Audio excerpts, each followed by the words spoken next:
Oh guys, kembali lagi di channel Belajar Farmasi Klinis. Kali ini saya akan belajar tentang obat antidepresi. Untuk indikasi penggunaannya itu digunakan untuk pengobatan sindrom depresi. Untuk hipotesis depresi itu seperti apa sih? Hipotesisnya itu sindrom depresi disebabkan oleh defisiensi relatif salah satu atau beberapa aminergik neurotransmitter, noradrenalin, serotonin, dopamin pada celah sinaps neuron di SSP, sistem saraf pusat, khususnya pada sistem limbik, sehingga aktivitas reseptor serotonin menurun. Ya, depresi ini dikarenakan penurunan serotonin. Ya,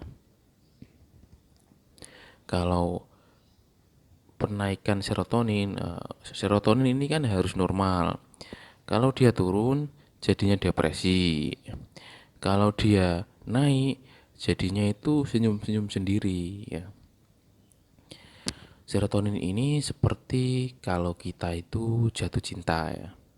Kalau kita putus cinta, sedang berantem, wah itu kita pasti akan mengalami depresi ya, murung seperti gambar ini. Ya, kalau awal dari kisah cinta itu kan manis-manis. Nah, itu serotonin kita naik. Ya, jadi kalau kita balas chat WA itu suka senyum-senyum sendiri. Lihat foto profilnya itu senyum-senyum sendiri ya. Itu salah satu tanda dari serotonin kita itu naik ya. Jadinya itu mania. Kalau serotonin turun depresi, serotonin naik mania ya. Serotonin itu seperti hormon cinta berarti ya. Oke, lanjut saja.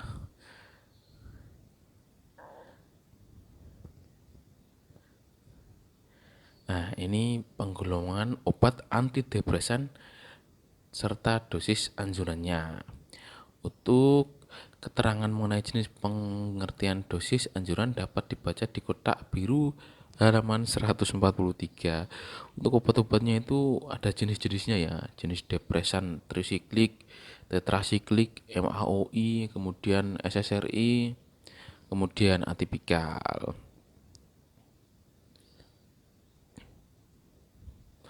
Untuk pemilihan obatnya itu yang pertama, pemilihan obat antidepresan tergantung pada toleransi pasien terhadap efek samping dan penyesuaian efek samping terhadap kondisi pasien. Apa saja sih kondisi pasien itu? Dari mulai usia, penyakit fisik tertentu, kemudian jenis depresinya. Depresinya ini berat, ringan, atau sedang. Kemudian mengingat profil efek sampingnya untuk penggunaan pada sindrom depresi ringan dan sedang yang datang berobat jalan pada fasilitas pelayanan kesehatan umum, pemilihan obat antidepresi sebaiknya mengikuti urutannya. Urutannya penggunaan obat antidepresan ini yang pertama itu golongan SSRI, kemudian golongan tetrasiklik ya. Pertama golongan SSRI dulu yang digunakan, kalau tidak mempan pakai golongan trisiklik ya. Golongan trisiklik tidak mempan pakai golongan tetrasiklik atau golongan atipikal atau golongan MAOI reversible. Ya, mekanisme kerja obat antidepresi ini ada dua ya. Yang pertama itu menghambat reuptake aminergik neurotransmitter.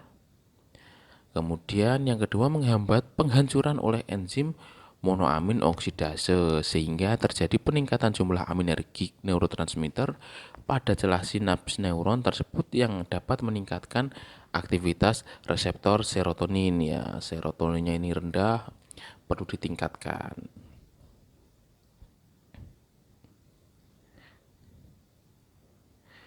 Kemudian ya, kembali lagi ke penggolongan obat antidepresan ini ya. Jenis-jenisnya dari trisiklik itu contohnya itu amitriptilin, kemudian yang SSRI itu sertralin, duloxetin, fluoxetin. Ini kan obat antidepresan ya. Untuk konsep penting pengobatannya itu untuk pengobatan depresi ini sama seperti Untuk konsep pengobatan dari antidepresi ini sama seperti obat antipsikotik ya. Karena obat-obat ini bekerja di SSP ya. Jadi berhubungan dengan psikis ya. Kemudian cara pengobatannya itu pengaturan dosis biasanya dimulai dengan dosis awal atau dosis anjurannya dulu, ditingkatkan hingga mencapai dosis efektif ya. Jadi peningkatan dosis ya. Dosis efektif ini kan dosis yang mulai berefek. Kemudian ditingkatkan secara gradual sampai mencapai dosis optimal. Jadi optimalnya ini berapa sih untuk pasien ini? Soalnya kebutuhannya itu kan juga beda ya.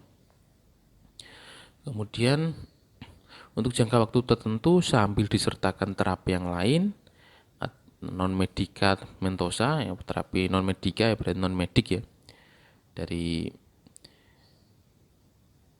lain-lain, kemudian diturunkan secara gradual sampai mencapai dosis pemeliharaan ya.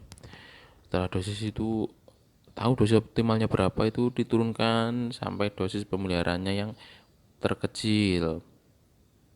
Kemudian bila sampai jangka waktu tertentu hasil terapi sudah dinilai cukup memuaskan, maka dosis dapat diturunkan. Dari dosis pemeliharaan itu diturunkan secara bertahap hingga berhenti pemberian obat atau tapering off.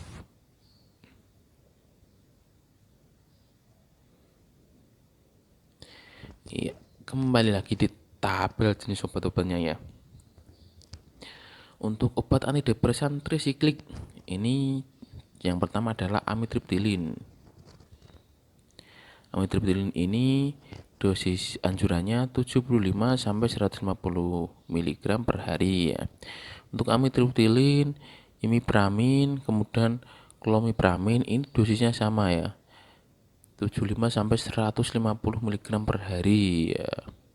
Yang beda di tianeptin itu 25 sampai 50 mg per hari. Kemudian selanjutnya adalah antidepresan tetrasiklik ya. Maproptilin, mianserin, kemudian amoxap. Kemudian antidepresan MAOI reversibel adalah moclobemid. Ini dosisnya 300 sampai 600 mg per hari. Selanjutnya ini lini pertama pengobatan antidepresan ya menggunakan SSRI. Obatnya ini sangat familiar ya, sudah kita jumpai. Yang pertama itu sertralin. Sertralin ini dosisnya 50 sampai 100 mg per hari. Kemudian paroxetin itu dosis anjurannya 20 sampai 40 mg per hari. Kemudian fluvoxamin itu dosis anjurannya 50 sampai 100 mg per hari. Untuk fluoxetin ini kan sangat umum digunakan ya. Itu dosis anjurannya 20 sampai 40 mg per hari. Kemudian duloxetin ini dosis anjurannya lebih tinggi, 30 sampai 60 mg per hari. Kemudian citalopram itu dosis anjurannya 20 sampai 60 mg per hari. Kemudian antidepresan atipikal ya. Ini contoh obatnya trazodone, itu dosis anjurannya 100 sampai 200 mg per hari. Kemudian mirtazapin itu 15 sampai 45 mg per hari dosis anjurannya. Dan yang terakhir adalah venlafaxine. Venlafaxine ini dosis anjurannya 75 sampai 150 mg per hari. Untuk jenis-jenis pengobatan antidepresan ini harus dihafalkan ya. Maksudnya dihafalkan seperti apa? Untuk contohnya SSRI itu apa saja sih? Contoh-contoh obatnya. Kemudian antidepresan trisiklik itu apa saja sih? Contohnya amitriptilin. Ya, itu kan yang umum digunakan. Kemudian yang sering banyak digunakan itu golongan SSRI. Contohnya itu ini fluoxetin, duloxetin, sertralin ya, begitulah. Itu yang harus dihafalkan. Iya, selesai. Baik, selesai sudah pertemuan kita kali ini. Kita ketemu di video berikutnya. Salam belajar farmasi klinis. Semangat belajar.